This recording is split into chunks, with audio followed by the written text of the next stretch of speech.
Quais são as aplicações que estão sendo pensadas para o real digital aí, mas no dia a dia da pessoa, o que ela veria de diferente? Assim, tu falou um pouco das transações, mas vamos supor que isso esteja implementado. Como que seria mais ou menos a diferença no dia a dia da pessoa? Tá, então vamos falar. Primeira coisa, a gente está falando aí de um prazo relativamente longo ainda, acho que estamos falando de 2025 na melhor das hipóteses, muito provavelmente 2026 só, tá? Então acho que tem um tempo, a gente está discutindo hoje o piloto do Real Digital ainda, com muitas discussões em relação a isso.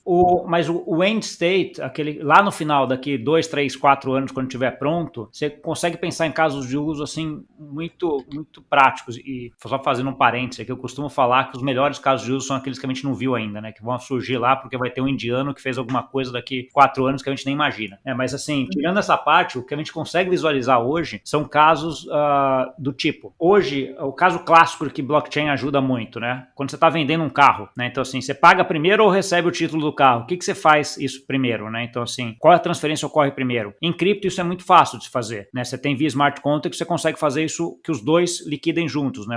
Liquidação atômica ou deliver versus payment, que é o termo técnico que a gente usa. Quando a gente tiver o real tokenizado nos bancos, né, e tiver o carro tokenizado também, a gente vai conseguir fazer isso nessa rede, nessa infraestrutura do real digital, por exemplo. A gente vai poder negociar títulos debentures, né? Você vai tokenizar debenture, então eu vou conseguir fazer esse pagamento e o recebimento do debenture também. Você tem algumas coisas mais, talvez, disruptivas que você possa ter para frente, que é o fato de eu, Gustavo, negociar debenture com você, né, e a gente registrar nos dois bancos nossos, por exemplo. Então, assim, eu não preciso de uma plataforma centralizada para intermediar essa negociação de debêntures. Você pode ter alguma coisa como sendo uma Uniswap registrada, autorizada dentro aqui dessa infraestrutura do Real Digital. Acho que uma coisa que é importante comentar é que essa infraestrutura do Real Digital, ela está sendo desenvolvida no que a gente chama de EVM compatible, né? É compatível com a rede EVM, que é a rede principal da Ethereum, né? A principal Ethereum Virtual Machine, que é a forma como você consegue, de certa forma, fazer interoperabilidade rápida com a rede Ethereum, ou em outras palavras, copiar tudo que está sendo feito na rede Ethereum para essa rede do Real Digital muito fácil em termos de código. Tá, então isso é muito legal, porque ele não só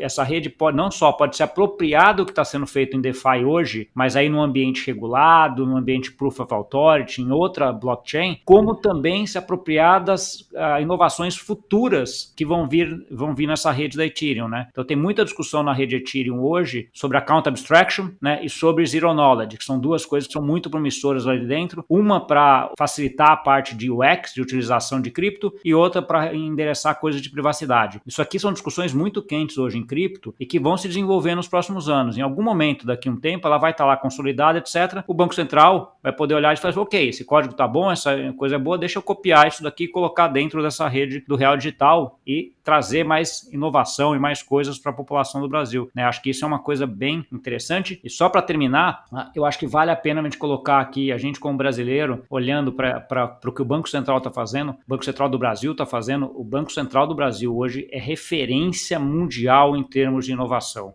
de mercado financeiro. Tá? Ele é invejado por vários bancos centrais e vários reguladores do mundo inteiro. Então, assim, isso é uma coisa que a gente deve ter bastante orgulho. O Pix é um caso de sucesso falado em todas as reuniões de Banco Central. Né? Então, assim, acho que é uma coisa bem interessante da gente ver e com benefícios enormes. Né? Acho que o Pix a gente já consegue ver vários benefícios. Né? Então, a gente já consegue ver a parte de utilização, facilidade, o barateamento das transações, etc. Eu espero ver a mesma coisa com o Real Digital, mas num nível aí não só de pagamentos, no nível de serviços, de investimento, de transferência de valores, é mais amplo, né, o escopo dele.